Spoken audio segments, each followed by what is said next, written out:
नमस्कार आदरणीय दर्शकवृन्द, कार्यक्रम व्यक्ति विषय र विशेषको आजको श्रृङ्खलामा यहाँहरूलाई हार्दिक स्वागत छ। म केदार कोइराला। दर्शकवृन्द, आज हामी नर्सिङ पेसाको विषयमा कुराकानी गर्छौँ। नर्सिङ पेसा आफैमा एउटा चुनौतीपूर्ण पेसा हुँदाहुँदै पनि यो पेसाकर्मी निकै चर्चामा हुन्छन् र अहिले कोरोनाको यो महामारीको बेलामा निकै चुनौतीपूर्ण यो पेसाले झन् उग्र रूप लिएको छ। कारण हो ती लगभग 95,000 नर्सहरू जो यो पेसामा आबद्ध छन्।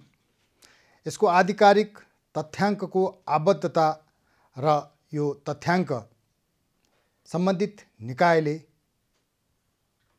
राखेको छ छैन हामीलाई थाहा छैन। तथापि निजी र सरकारी अस्पतालहरूमा कार्यरत करिब 95,000 नर्सहरू यतिखेर निकै प्रताडित बनेका छन् भन्ने खबरहरू आइरहेका छन् र बेला बेलामा हडताल गर्नुपर्ने, आफ्नो पारिश्रमिक पाउनका लागि कालो पट्टी बाँधेर सेवा गर्नुपर्ने बाध्यता नर्सहरूको छ भन्ने खबरहरू आइरहन्छन्।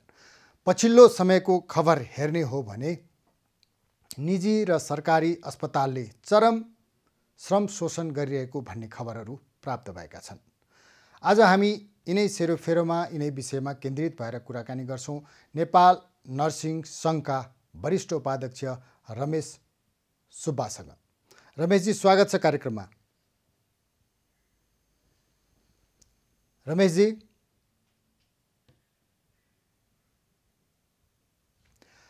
हामीले आज उठान गर्न खोजेको विषय नर्सिङ सेवा। साउन्ड आएको छैन यता। रमेशजी, मलाई सुनिरहनु भएको छ?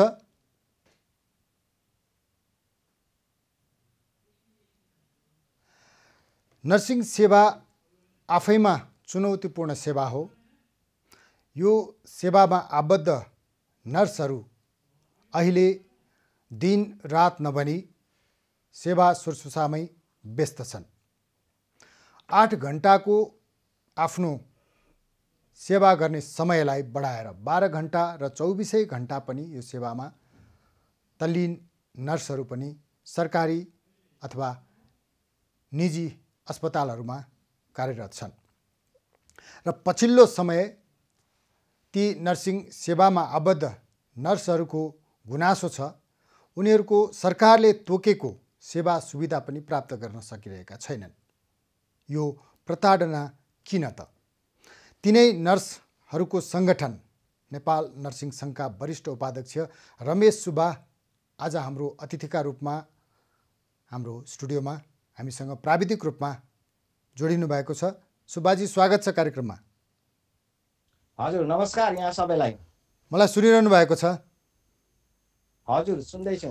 मैले तपाईसँग सिधा कुराकानी गर्न खोजेको आज कि तपाईहरूलाई यो सेवामा, यो नर्सिङ सेवामा आबद्ध तपाईहरूलाई समाचार पढ्ने, लेख्ने, हेर्ने कतिको फुर्सद हुन्छ रमेशजी? होइन, अप्ठ्यारो कुरा राख्नुभयो। अब अहिलेको यो महामारीमा यो कुरामा चाहिँ अलिकति गाह्रो हुने रहेछ। अब भन्न खोजेको कुरा के भन्दाखेरि देश चाहिँ रुइरहेको अवस्थामा, देशमा आगो लागेको अवस्थामा डर र त्रास र सीमित स्रोत र साधन र विविधकारीपूर्ण यो स्वास्थ्य सेवा प्रणाली अन्तर्गत नर्सको भूमिकामा भएको दावाहरू धेरै छन् र त्यसलाई समन्वयकारी र त्यसलाई नकारात्मकबाट सकारात्मक लाँदै र सम्बन्धित अधिकारवालाहरू, सरकारवालाहरूसँग समन्वय गर्ने बेलामा हामीले यो पत्रिका पढ्ने, न्युज सुन्ने भन्ने त्यो कुरा चाहिँ अलिकति हामीले होइन, त्यो पढ्नुपर्छ, सुन्नुपर्छ भन्न खोजेको होइन कि अहिले पछिल्लो समय तपाईँहरूकै पेसालाई लिएर, तपाईँहरूकै समस्यालाई लिएर निकै चर्चा परिचर्चा सुरु भएको छ सञ्चार माध्यमहरूमा कि नर्सिङ सेवामा आबद्ध हजारौँ नर्सहरू यतिखेर आफ्नो जीवन नबनिकन, आफ्नो परिवार नबनिकन सेवा शुश्रूषामा लाग्नु भएको छ। तर सरकारले तोकेको सेवा सुविधा समेत प्राप्त गर्न सकिरहेको अवस्था छैन भन्ने समाचारहरू आएको छ। यो सत्य हो? हजुर, यो यो कोरोना आएपछि होइन, कोरोना अगाडिदेखि नै यो कुरा चाहिँ थाँतिरहेको समस्या हो। र अहिले चाहिँ अब कामले गर्दाखेरि र सेवाले गर्दाखेरि सबैले नर्सिङमाथि ध्यान पुर्याएका हुन्। त्यस कारणले गर्दाखेरि यो देखिएको हो। तर यो आवाज भनेको बुलन्द आवाज कोरोनाको महामारी आउनुभन्दा अगाडिदेखि पनि गरिएको हो र त्यो गर्ने क्रममा सम्बन्धित निकायसम्म पनि गएको नै हो। र के भन्छ भने यहाँ दुईटा गेम खेलेको छ, एउटा देखाउने एउटा, बोल्ने एउटा, भित्री गर्ने अर्को गेम हो। त्यस कारणले गर्दा यो समन्वय यो उल्टो गेम भएको हुनाले गर्दाखेरि र अहिले चाहिँ के भन्छ भने तत्कारो जति कोरोनाको लागि जति खटिने नर्सहरू छन्, कोरोनाको लागि जुन किसिमले त्यो सेवा प्रदान गर्ने चाहिँ प्रथम ऊ छ, लडाकु छ हो, त्यो देखेको हुनाले मात्र यो अहिले आवाज निकालेको हो। मलाई लाग्छ भोलि यो कोरोना सकेपछि भने यो आवाज निकाल्नेहरू पनि चुप लाएर बस्छ जस्तो लाग्छ। रमेशजी, तपाईँहरू त सङ्गठित हुनुहुन्छ, नेपाल नर्सिङ सङ्घको वरिष्ठ उपाध्यक्ष हुनुहुन्छ तपाईँ, र यो कोरोनाले मात्रै अहिले नर्सिङ पेसाका नर्सहरूको समस्या उजागर भएको होइन, त्यो हामीलाई पनि ज्ञान छ, हामीले पनि यो बुझेका छौँ। तथापि पछिल्लो समय जसरी चुनौतीपूर्ण रूपमा आफ्नो शरीर नबनिकन, आफ्नो परिवार नबनिकन जसरी नर्सहरूले सेवा दिइरहेका छन्, निजी अस्पताल होस् अथवा सरकारी अस्पताल, त्यो सेवा बापत सरकारले नै तोकेको पारिश्रमिक, सेवा भत्ता, सेवा सुविधा पनि नपाउनु त तपाईँहरूको पनि त कमजोरी हो नि। तपाईँहरूले किन आवाज बुलन्द गर्न सक्नु भएन, किन उठाउन सक्नु भएन? हो, म यही तपाईँले भन्नुहुन्छ भन्नेको लागि नै मैले अहिलेको भनाइराखेको हो। किन भन्दाखेरि के पत्रकार महोदयजीहरूलाई हामी नर्स भनेको के हो भने परिभाषा पहिले थाहा थिएन। म यो आन्दोलनको क्रममा चितवनको यो भन्नुपर्यो पत्रकार महासङ्घको अध्यक्षले मलाई प्रश्न राख्नुभयो, तपाईँले चितवनमा किन आन्दोलन गर्ने, काठमाडौँ किन आन्दोलन नगर्ने? मेरो बाबा जुट पानीमा किसानी हुनुहुन्छ, उहाँले के गाई पाल्नुहुन्छ, दुध चाहिँ दुहुनुहुन्छ र दुध बिक्री गर्नुहुन्छ। मेरो बाबालाई तपाईँको आन्दोलनसँग के मतलब छ? म छक्क परेँ। मैले उहाँलाई भने हाम्रो स्वास्थ्य सेवा प्रणालीलाई शुद्धिकरणको लागि, आम मानिसले पाउने स्वास्थ्य सेवा, स्तरीय स्वास्थ्य सेवा प्राप्त गर्नको लागि, यो होइन कि म नर्स भएर नर्सको तलब धेरै हुनुपर्छ, यो होइन कि म नर्स भएर नर्सको इज्जत धेरै हुनुपर्छ भन्न खोजेको होइन। हामी समष्टिगत इन्टिग्रेटेड एप्रोचमा विश्वास गर्ने मान्छे हो। त्यस कारणले यो इन्टिग्रेटेड एप्रोचलाई अगाडि सार्ने भनेको पत्रकार बन्धुहरू हो, तपाईँहरू हुनुहुन्छ, त्यसरी तपाईँको पक्षमा आएको भन्ने। त्यो भन्दाखेरि यस भने तर लेख्न एउटा शब्द लेखेनन्। अनि मलाई त्यही कारण चित्त दुखेर मैले हजुरलाई अगाडि भनेको। किन भन्दाखेरि जब परिवहन चिच्याउँछन् र परिएपछि के हुन्छ, पर गइसकेपछि चिच्याउन छोडेर आफ्नो फाइदाको लागि दुई मुनाफाको काम बाहेक अरू केही गर्दैनन्। नत्र होइन रमेशजी, त्यही त तपाईँको त्यो समस्या नै अब अहिले यहाँ राखिदिनुहोस् न त। के हो समस्या, के हो? नेपाल नर्सिङ सङ्घले के समस्या देखेको छ? नर्सहरूको समस्या, यथार्थ समस्या के हो त? नेपाल नर्सिङ सङ्घ एक्लैले गर्ने होइन सर। म हजुरलाई म यहीँबाट आह्वान गर्छु, हामीले सचेत गराउने हो, हजुरहरूसँग सहकार्य गर्ने हो, सम्बन्धित सरकारवालासँग जाने हो। तर नेपाल नर्सिङ सङ्घले यो कुरा बुलन्द आवाज निकाल्दाखेरि किन सुनेनन् भन्दाखेरि 99.9% हामीसँग महिला दिदीबहिनीहरू हुनुहुन्छ।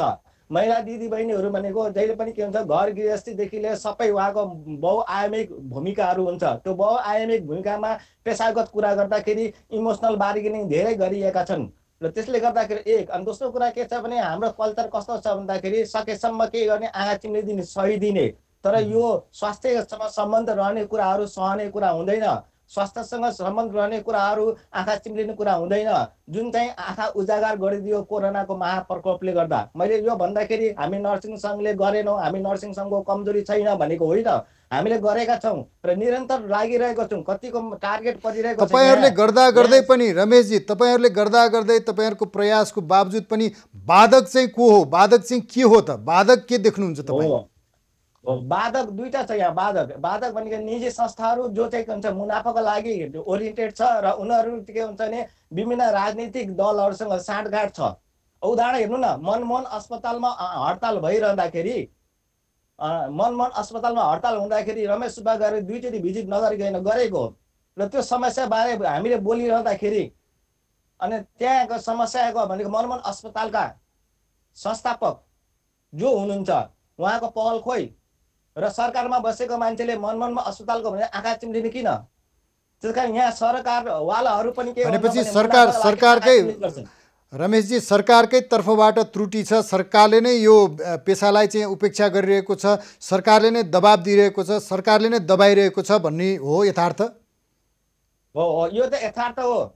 सरकार भन्नाले फेरि यहाँनिर हामी यो गलत अर्थ नलगाउँ, एउटा फिलोसफी पोइन्ट अफ भ्यूबाट अहिले कम्युनिस्टको सरकार चाहिँ यिनीहरू बदमास हो भनेर हामी नहेरौँ। यहाँ सरकारमा जाने चाहे कम्युनिस्ट हुन्, चाहे काङ्ग्रेस हुन्, चाहे राजावादी हुन्, जो पनि हुन्, र एउटा केही जालो छ यहाँ। जस्तै भने एउटा प्राइभेट अस्पतालको अफिम भन्ने छ, उनीहरूको काम के हुन्छ भने कुन कुन सरकारको मान्छे नजिक छ तिनीहरूलाई अगाडि सार्ने, पछाडि आफू बस्ने, गेम खेल्ने हुन्छ, एप्रोच गर्ने। त्यस्तै मेडिकल कलेजवालाहरूको एउटा के छ, जालो छ, उनीहरूको पनि गेम के हुन्छ, सरकारको नजिक त्यो फिलोसफीको नजिक को छ उसलाई अगाडि राख्ने अनि गेम खेल्ने भएको छ।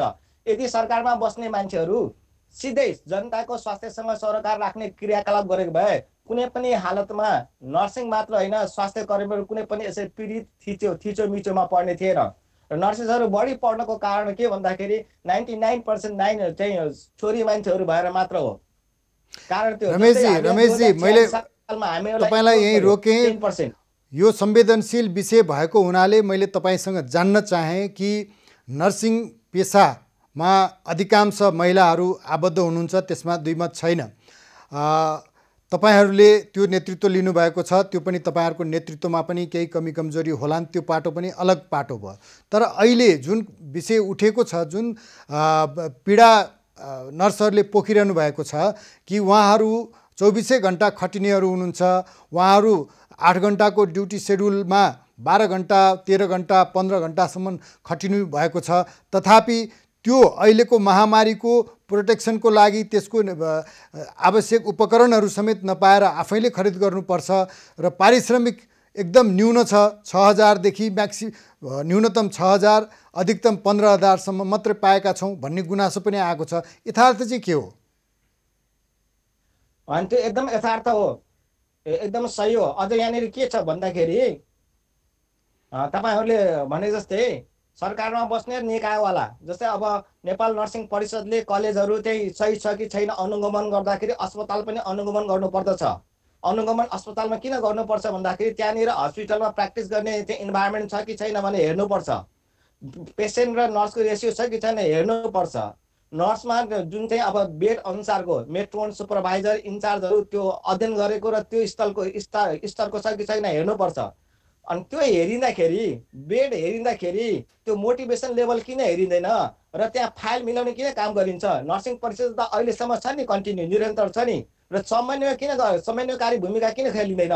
र यो कुरा नभनिएको होइन, यो कुरा गर्दाखेरि धेरै अस्पतालहरूले व्यक्तिगत रूपमा टार्गेट पनि नबनाएका होइनन्। नेपाल नर्सिङ सङ्घले यो काममा चाहिँ निरन्तरता लागेर गरिरहेको छ र के त्रुटि छ नभएको होइन। त्रुटि के छ भन्दाखेरि जसरी मैले भने 99% हाम्रो फिमेलहरू छन् भन्दाखेरि त्यस्तै गरेर नर्सिङ सङ्घमा पनि बढी मात्रामा फिमेलहरू छन्। नर्सिङ परिषदमा भनेर एउटा पनि मेल छैन। अनि कोअर्डिनेसन कसरी गर्ने? एउटा छोरी मान्छेले आमाको भूमिका खेलिरहेको हुन्छ, पाहुनाहरूको घरको सबै कुरा उसले चाहिँ जिम्मा लिएको हुन्छ। त्यति मात्र होइन, बालबच्चाको स्कुलिङदेखि लिएर छरछिमेकीको ब्यालेन्स छोरी मान्छेले गरेको हुन्छ। आज त्यही छोरी मान्छेलाई इमोसनल बार्गेनिङ गरेर पेसालाई दबाएको छ। विशेष गरी त्यो दबाएको कसले? यो उजागर गरौँ न रमेशजी। यो दबाउने निकाय कुन हो, दबाउने तत्त्व कुन हो, दबाउने व्यक्ति को हो, यो कुरा त सार्वजनिक गर्नु जरुरी छ नि, होइन र? हो, यो कुरा सार्वजनिक भने एउटा सरकारमा बसेका मान्छेहरू भनेको अब अहिले त स्वास्थ्य मन्त्रालयले परिपत्र काट्यो अस्ति 20 गतेमा नेपाल सरकारले तोकेको तलबभन्दा तल दिन पाइँदैन भनेर। अब म त्यसलाई एकदम नजिकबाट अब्जर्भेसन गरिरहेको छु। त्यो हल्ला दबाउनलाई परिपत्र काटेको हो या इम्प्लिमेन्टेसन गर्छ कि गर्दैन भनेर हो। इम्प्लिमेन्टेसन गर्यो भने हामी त्यसलाई के छ धन्यवाद दिनैपर्छ। र अर्को कुरा श्रम मन्त्रालयले न्यूनतम तलब तोकेको छ 13,000। न्यूनतम 13,000 तलब तोकेको कस्तो श्रमिकलाई तोकेको त्यो पनि स्पष्ट हुनु पर्यो नि। जसले एसएलसी गरेपछि 3 वर्ष चाहिँ प्राविधिक शिक्षा लिएर प्राविधिक शुभ सरक चाहिँ को लागि नेपाल नर्सिङ परिषद सरकारको अङ्गबाट जाँच दिएर पास भइसकेपछि यो लायक छ, यसले गरेको प्र्याक्टिसले हानि गर्दैन भनेर लाइसेन्स दिइसकेछ। त्यस्तोलाई मान्छे अझ भोलिन्टियरमा कोही 3 महिना कोही 15 दिन राखेर श्रम शोषण गरेका छन्। त्यो बारे हामीले नबोलेको होइनन्। त्यो बोल्दाखेरि मेरो अध्यक्ष, पहिलाको पूर्व अध्यक्ष 18औं कार्य समिति अध्यक्ष हाम्रो तारा म्यामलाई विराटनगर पोखरा अस्पतालको पोखरा केन्द्रीय अस्पतालको मेसुले यस्तो किसिमको राजनीति उ गरे, दाउपेच खेले। उहाँ जो छोरी चाहिँ भोलिन्टियर काम गरेको त्यसलाई बोलाएर कि भने मेरो छोरीलाई अनुभवको सर्टिफिकेट दिलाइदिए, के भने गर्न पाउने कि नपाउने, यसले भोलिन्टियर गर्न पाउने कि नपाउने, मेसु बसेर र त्यो पोलिटिकल नेता बसेर त्यसरी बार्गेनिङ गरेको छ। र त्यो बेलामा पनि मेरो तारा पोखरेल म्याम जो अहिले निरन्तरमा अध्यक्ष हुन्छ चुक्नु भएन। उहाँले शत्रु कमाउनु भयो तर नो भोलिन्टियर बन्नुभयो। नेपाल सरकारको तलब बराबर हुन्छ भनेर हामीले यो पहिलादेखि आन्दोलन हान्दै रमेशजी यो पछिल्लो समय भर्खरै मात्र 1-2 दिन अगाडि मात्रै सरकारले स्वास्थ्य मन्त्रालयले सचिव स्तरीय निर्णय गरेर अब नर्सिङ सेवामा आबद्ध सबैको भुक्तानी बैंक मार्फत गर्नुपर्ने र न्यूनतम पारिश्रमिक दिनुपर्ने भनेर त्यो परिपत्र गरिसकेको अवस्था छ। यदि त्यो बैंक मार्फत भुक्तानी गरिएन, त्यो अद्यावधि गरिएन भने निजी अस्पतालको लाइसेन्स खारेज गर्ने र सरकारी अस्पतालको निर्देशकले कारबाही गर्ने सम्मको अधिकार प्राप्त गरेको भन्ने कुरा सचिव स्तरीय निर्णय नै भएको छ। यसको अनुगमन गर्नुभएको छ तपाईँहरूले? होइन, यसो छ, मैले तपाईँलाई भने नि अघि भने यो निर्णय गराएर होइन, इम्प्लिमेन्टेसन फेजको अनुगमन गर्दैछु भनेको छु। जस्तै मनमन अस्पतालमा काम गर्ने स्टाफ नर्सहरूको 13,000 तलब छ। मनमनमा त्यो हामीले त लगाउन सक्नु पर्यो नि। मनमनको जुन अस्पतालमा 13,500 तलब सुरु छ। त्यस्तै गरी नर्भिक हस्पिटलको तलब 14,400 छ, जो चाहिँ अफिमको अध्यक्ष हुनुहुन्छ। अफिमको आफै अध्यक्ष हुनुहुन्छ। इन्टरनेसनल लेभलमा गएर उहाँले बढी भाषण ठोक्नुहुन्छ, हामीले अन्तर्राष्ट्रिय स्तरको सर्भिस दिएको छौँ भनेर। तर पीडा त त्यही थापाथलीको मेन मुटुमा नि छ नि त। पीडा त यो अन्तर्राष्ट्रिय रमेशजी अन्तर्राष्ट्रिय स्तरको अस्पताल भनेर ठुल्ठुलो विज्ञापन आएका छन् विभिन्न अस्पतालहरूको, र अन्तर्राष्ट्रिय स्तरको सेवा शुश्रूषा सेवा सुविधा सम्पन्न अस्पताल भनिएको छ। अस्पताल पनि बडे मानको आकार प्रकारमा पनि भव्य देखिन्छ, भित्रका सजावटहरू पनि त्यस्तै देखिन्छ। तर त्यहाँ कार्यरत र त्यो अस्पतालको साख जोगाउने नर्सिङ पेसा जस्तो लगभग 60% स्वास्थ्य निकायहरूको सेवामा समर्पित नर्सिङ पेसामा आबद्ध नर्सहरूको चाहिँ सुरक्षा प्रति चाहिँ ध्यान नदिनुको कारण चाहिँ के? त तपाईँहरूले त केही खुट्याउनु भएको होला नि त। अनि मैले त स्पष्ट भने गरे यो राजनीतिक अर्निङ गेम हो। राजनीतिक उसमा के अरे संरक्षणमा गरिएको भन्नु पर्यो सुनियोजित माफियाको गेमै हो, अरू केही पनि होइन। माफियाको गेम होला रमेशजी, तर तपाईँहरूले जुन सेवा अस्पतालमा दिइरहनु भएको छ, तपाईँहरू त्यहाँ उभिनुहुन्छ, बिरामीको स्याहार सुसार गर्नुहुन्छ, सेवा शुश्रूषा गर्नुहुन्छ, तपाईँहरूले नै त्यो अस्पतालको साख बचाइरहनु भएको छ भने त्यो सेवा गर्दा गर्दै पनि तपाईँहरूमाथि अन्याय गर्छ त्यो प्रशासनले, त्यो व्यवस्थापनले र त्यो निर्देशकले भने त तपाईँहरूले उनीहरूको विरुद्ध पनि त आवाज उठाउनु पर्यो नि, होइन र? हजुर, जुन अन्तर्राष्ट्रिय स्तरको निजी अस्पताल छ रमेशजी, आदरणीय दर्शकवृन्द, हामी नेपाल नर्सिङ सङ्घका वरिष्ठ उपाध्यक्ष रमेश सुब्बासँग कुरा गरिरहेका छौँ। यो निकै संवेदनशील विषय हो नर्सिङ पेसा, र अहिले यो कोभिड महामारीमा त अझ नर्सहरूको भूमिका एउटा भगवानकै भूमिका सरह छ। बिरामी यो त्यो भनेका छैनन्। बिरामी जस्तोसुकै अवस्थामा पनि अस्पतालमा भर्ना भइसकेपछि सेवा शुश्रूषामा तल्लीन छन् नर्सहरू। समयको पाबन्दी छैन र समयलाई पनि उनीहरूले ध्यान दिएका छैनन्। 24 घण्टा सेवामा तल्लीन छन्, तर पनि प्रताडित भइरहनु भएको छ, पर्नु परेको छ। र त्यो प्रताडना व्यवस्थापनकै तर्फबाट र सरकारकै लापरवाहीबाट हो भन्ने समाचारहरू आइरहँदा आज हामी वार्ता गरिरहेका छौँ नेपाल नर्सिङ सङ्घका वरिष्ठ उपाध्यक्ष रमेश सुब्बासँग। रमेशजी, हजुर, हामी कुरा गरिरहेका थियौँ। मैले उठाउन खोजेको विषय के भने हाम्रो उपत्यकामा मात्रै होइन, नेपालको सेवा क्षेत्रमा, स्वास्थ्य क्षेत्रमा अन्तर्राष्ट्रिय स्तरको स्वास्थ्य सेवा प्राप्त छ भनेर अस्पतालहरूले जुन विज्ञापन गरिरहेका छन्, आफ्नो बदख्वाइ गरिरहेका छन्, तर सेवा गर्ने भनेका नर्सहरू पनि हुन्। तिनै नर्सहरूले दिएको सेवाले त्यो सेवा चाहिँ अन्तर्राष्ट्रिय स्तरको हुने हो। त्यस्तो विषयमा व्यवस्थापनले त्यो नर्स पेसामा आबद्धहरूलाई चाहिँ प्रताडना गरेको छ, शोषण गरेको छ भने त तिनीहरूको उजागर गर्नु पर्यो। त्यो व्यवस्थापनको व्यक्ति हो कि सम्पूर्ण व्यवस्थापन हो कि अथवा त्यो अस्पतालको नियम नीति नै त्यस्तो हो कि तपाईँहरूले त उजागर त गरिदिनु पर्यो नि, होइन र? होइन यहाँले निकाल्नु भएको कुरा एकदम सही हो, तर एउटा कुरा आइरन कर्स आइरन भने जस्तै हाम्रो नर्सेसहरूमा नि शिक्षा र अभ्यासमा केही कमी छ, एक्सपोजरको कमी छ। जस्तै म हस्पिटल भिजिट गर्दाखेरि म अनुगमन के को लागि जान्छु भन्दाखेरि यहाँहरूले राखेको कुराहरूलाई चाहिँ उनीहरूले व्यवस्थापनले बोलेको कुरा, फोनमा भएको कुरा व्यवहारीमा के छ भने आँखा हेर्दाखेरि फोनमा र बोलीमा बाहिर राख्ने कुरा एउटा हुन्छ, भित्र पटक्कै त्यसको दुरुपयोग भएको छ।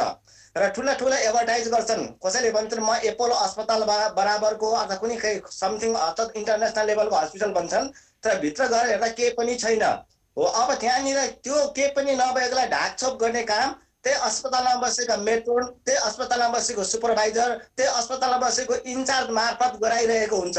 तर ती नानीहरू, ती सिस्टरहरू, ती मेट्रोनहरू र ती नर्सिङ प्रशासकहरूले आफू लुटिरहेको छ र आफू मार्फत बढी लुटिएको छ भनेर अनभिज्ञ हुनु नै दुःखपूर्ण कुरा हो। त्यसमा तपाईँहरूले चाहिँ किन उहाँहरूलाई चाहिँ सक्रिय गराउनु भएन, अथवा त्यो उहाँहरू अन्यायमा परिरहनु भएको छ भन्ने कुराको दायित्व त सङ्गठनले लिनु पर्यो नि। तपाईँहरू नर्सिङ सङ्घ भनेर गठन गरेर बस्नु भएको छ, त्यो दायित्व त तपाईँहरूको पनि त होला नि, होइन र?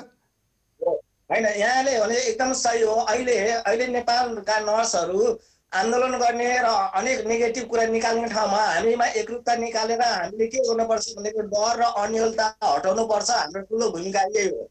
र यो भूमिका निभाउने क्रममा हामीले फेरि अर्का ती व्यवस्थापकहरू जसले बदमासी गरिरहेको छ, बदमासी गरेको थाहा हुँदा पनि हामीहरूले तिम्रो यो बदमासी म उजागर गर्छु भन्नको सट्टामा उसँग काम गरेर मन भित्र यो कुरा बदमासी हो, यसले तिमीलाई धरातलतिर लान्छ भनेर कन्भिन्स गर्न सक्यो भने 10 जनामा मान्छे बचाएको छ भने त्यो ठुलो उपलब्धि हो। अहिले क्राइसिसको बेलामा यो बहानामा चाहिँ हामीले उनीहरू बिचमा चाहिँ अर्को क्राइसिस थप्नुहुन्न भन्ने मेरो होइन।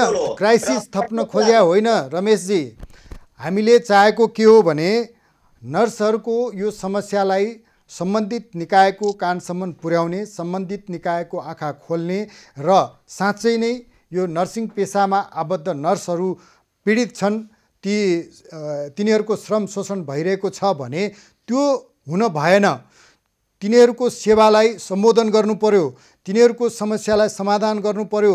तिनीहरूले एउटा मास्क समेत आफ्नो पैसाले किनेर लगाउँछन्, पिपिई पाउने भन्ने कुरा पनि टाढाको विषय हो। र समय 12 घन्टा 15 घन्टा 24 घन्टासम्म पनि के अरे खटिएका छन् भन्ने जुन कुरा आएको छ, त्यो त हामी सम्मान गर्छौँ, नर्सिङ पेसालाई सम्मान गर्छौँ। नर्सिङ पेसाले अहिले यो महामारीमा पुर्याएको सेवाको चाहिँ हामी उच्च स्तरको सम्मान दिनुपर्छ राज्यले भनिरहेका छौँ। तथापि सङ्गठित रूपमा तपाईँहरू त सङ्गठित हुनुहुन्छ नि त, सङ्गठित रूपमा उठेको आवाज त त्यो व्यवस्थापनले सुन्नुपर्छ नि, होइन र भने? होइन, यो अहिले आएको परिपत्र पनि त्यो सङ्गठनको उपज हो, त्यहाँ प्रेसर त्यसै परेको छैन होला नि। अब अहिले यो कोरोना महामारीको लागि संयोजक टिममा हाम्रो अध्यक्ष म्याडम प्राचार्य मन कुमारी राई आफै संलग्न हुनुहुन्छ र सचिव लेभलमा निर्णय गराएर परिपत्र कटाउनु भनेको त्यो चुनौतीपूर्ण कामै गरिएको हो। जबकि योभन्दा अगाडि हामीले कति आन्दोलन गर्दाखेरि र गएर वार्ता पटक वार्ता गर्दाखेरि यो पत्र पनि तयार गरिएको थिएन। त्यस कारणले गर्दाखेरि काम नभएको होइन, सङ्गठनले काम गरेको छ। तर दुःखपूर्ण के भन्नुपर्छ भन्दा हाम्रा नर्सहरूले पनि आफ्नो मौलिक अधिकार के हो, अनि अर्को कुरा के भन्छ नियुक्ति लिँदाखेरि के कुरा हामीलाई हुनुपर्छ। अझ मलाई यहाँ अन्तर्राष्ट्रिय मञ्चबाट पनि प्रेसर आइसकेको छ। तपाईँहरूलाई यो थाहा छैन, यो अस्पतालमा बिना नियुक्ति काम लगाइरहेको छ भन्ने कुरा आएको छ। अनि मैले अब मलाई त प्रमाण नआइकन भन्नु भएन, तर बाहिर अस्ट्रेलिया अमेरिकामा बसेको जर्नलिस्ट गर्ने साथीहरू भाइहरूलाई थाहा भयो। बरु त्यो मानव अधिकार कर्मीमा मुद्दा हालिदिनुहोस्, हामी हेर्छौँ भन्ने पनि हामीसँग नभएका होइनन्। तर के कुरा गर्नुपर्छ भने पहिला हामीले त्यो क्षेत्रमा गएर आफै केलाउनुपर्छ र जसले बदमासी गरेछ उसँग आफै वार्ता गर्नुपर्छ भन्ने हाम्रो सोचाइ हो। किन भन्दाखेरि त्यो त धेरै पटक यो सार्वजनिक भएको कुरा हो रमेशजी कि अस्पताल अझ निजी अस्पतालहरूले यति श्रम शोषण गरेका छन् कि नियुक्ति पत्र दिएको छैन। 6,000 5,000 7,000 न्यूनतम पारिश्रमिक दिएको छ पकेट खर्चको रूपमा। उनीहरूले पाउनुपर्ने सरकारले तोकेको पारिश्रमिक पनि पाएको छैन, न्यूनतम पारिश्रमिक पनि पाएको छैन भन्ने कुरा त जगजाहेर भएको कुरा हो। तर त्यसको त अनुगमन भएन, सम्बन्धित निकायसम्म आवाज पुगेन अथवा चाहिँ त्यो दबाब पुगेन भन्ने गुनासो पनि त होला नि त। होइन, अनुगमन भएन भन्ने चाहिँ कुरा चाहिँ म त्यो कुरा चाहिँ स्वीकार्य छैन। किनभने म आफै यहाँले चितवनमा 28वटा हस्पिटल घुम्न जाँदाखेरि म आफैले व्यक्तिगत रूपमा अनुगमन यो क्राइसिसको बेलामा अरूलाई बोकेर जाने भएन, एक्लै गएँ। किनभने जसलाई लिएर गए फेरि उसलाई पुर्याउनु पर्छ। जाँदाखेरि अवरोधका नर्सहरू मार्फत नै अवरोध आयो। मलाई त्यो फटाइ गर्ने भनेको हाम्रै नर्सहरू मार्फत नै आए, गलत इन्फर्मेसनहरू दिने। हो, त्यो कुरा सार्वजनिक किन गर्नुभयो नि त? तपाईँ अनुगमनमा जानुभयो, अनुगमनमा त्यस्ता व्यथितिहरू तपाईँले पाउनु भएपछि त त्यो सार्वजनिक गर्नु पर्थ्यो नि, होइन र? होइन, यसो छ, त्यो चाहिँ किन भन्दाखेरि उहाँहरूलाई त्यो थ्रेटमा राखेको हुनाले हो एउटा कुरा, र त्यो सम्बन्धी मैले दिनुपर्छ इन्फर्मेसन, यो कुरा गोप्य रहन्छ भन्ने कुरा उहाँहरू अनभिज्ञ भएको हुनाले हो। त्यस कारणले गर्दाखेरि यहाँनिर के छ भन्दाखेरि जुन नेपाल नर्सिङ सङ्घ एउटा सङ्गठन छ, जो आधिकारिक निकाय छ, यो आधिकारिक निकायले जिल्ला जिल्लामा सबै समन्वय गरेर काम गरिरहेको छ। त काम गर्दाखेरि के भयो भन्दाखेरि छोरी मान्छेहरू जुन हाम्रो कल्चर के छ भने एसएलसीसम्म घरदेखि बाहिर निकाल्न दिँदैनन्, र एजुकेसन नर्सिङ एजुकेसन पनि के खोट छ भनेको 3 वर्ष कोर्समा के हुन्छ भने खालि त्यो पढाइ बाहेक प्र्याक्टिकली आधारमा राइट के हो, नियम के हो, कानुन के हो, कसरी जानुपर्छ भन्ने त्यो कुराहरू पनि को निकायलाई भन्नुपर्छ भन्ने कुराहरूको कमी कमजोरीको कारणले गर्दाखेरि नै उहाँहरू चाहिँ अलिकति चाहिँ गुपचुप भएर बस्नु भएको होला। त्यो त निर्धारित विषय होइन र रमेशजी, त्यो त निर्धारित विषय हो नि, त्यो त निर्धारण भएको विषय हो नि, होइन र? होइन, म एउटा कुरा भन्नुहुन्छ, नेपाल नर्सिङ परिषदको सदस्यमा उठ्नु भएको, तर उहाँ हार्नुभयो। उहाँ प्रिन्सिपल भएको कलेजमा विद्यार्थी टिचरहरू शोषण हुँदाखेरि टिचरहरूले मलाई भन्यो भनेर थाहा पाएर त्यो जागिर छोडेर राजीनामा दिँदाखेरि उहाँलाई के हुन्छ, धम्काइरहेको छ टिचरहरूलाई। यहाँसम्म कि जस्तै भन्नुभयो, यो त जज गाएर छ नि तपाईँलाई भने आफ्नो फ्याकल्टीहरूलाई तलब नदिने तर अर्को ठाउँमा गएर मेडिकल कलेज किन्ने छ।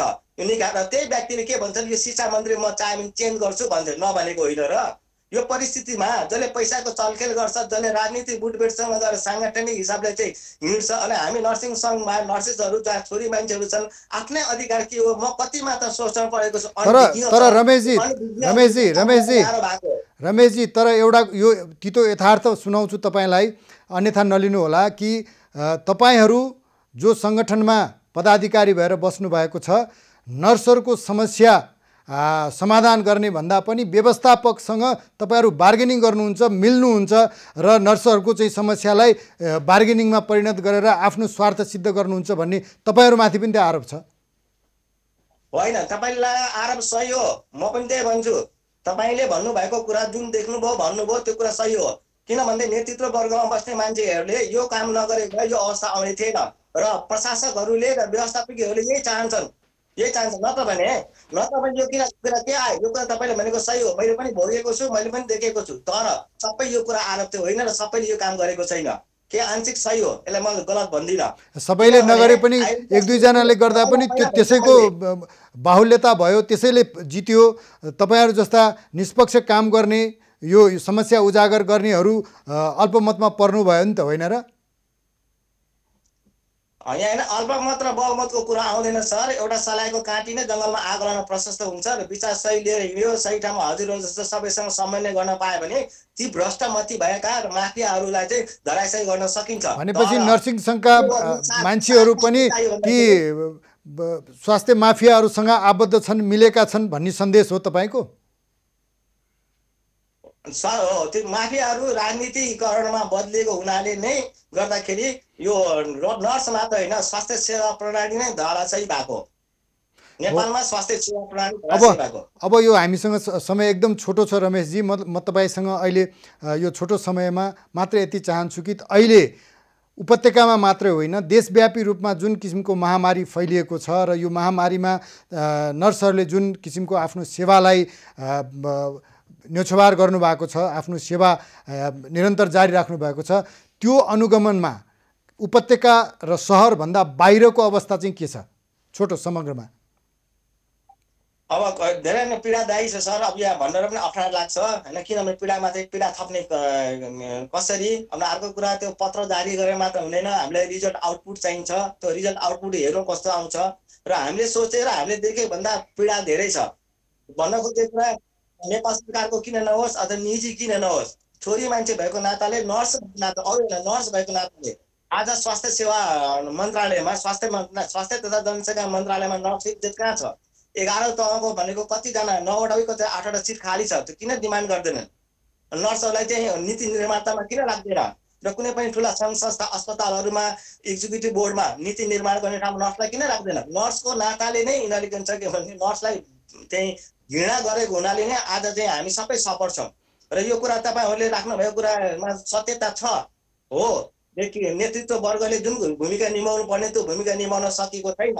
त्यसैले नकारात्मक कुरा। रमेशजी, तपाईँको यो संस्थाले जसरी काम गरिरहेको छ त्यो अगाडि बढिरहोस् र नर्सिङ पेसा जति चुनौतीपूर्ण पेसा हो अहिलेको लागि, अहिलेको महामारीको लागि र जति महत्त्वपूर्ण छ त्यसको लागि सबै निकायले संवेदनशील हुनु जरुरी छ। तपाईँले आजको साक्षात्कारको लागि समय दिनुभयो, यहाँलाई धेरै धेरै धन्यवाद एभिन्युज खबरको तर्फबाट। थ्याङ्क यू सर, यहाँ सम्पूर्ण टिमलाई। मलाई विश्वास छ अबको दिनहरूमा त्यो खराबी क्रियाकलापहरू चाहिँ यहाँहरूको सहयोग र अरू बुद्धिजीवीवर्गको सहयोगले त्यसलाई चाहिँ चिरफार गर्न सकिन्छ भन्ने विश्वास राखेको छु। धन्यवाद। आदरणीय दर्शकवृन्द, आज हामीले नर्सिङ पेसाका सन्दर्भमा कुराकानी गऱ्यौँ। व्यक्ति विषय र विशेषको आजको यो श्रृङ्खलामा नेपाल नर्सिङ सङ्घका वरिष्ठ उपाध्यक्ष रमेश सुब्बासँग र आजको व्यक्ति विषय र विशेषको समय सकिएको छ। हेर्दै रहनुहोला एभिन्युज खबर। नमस्कार।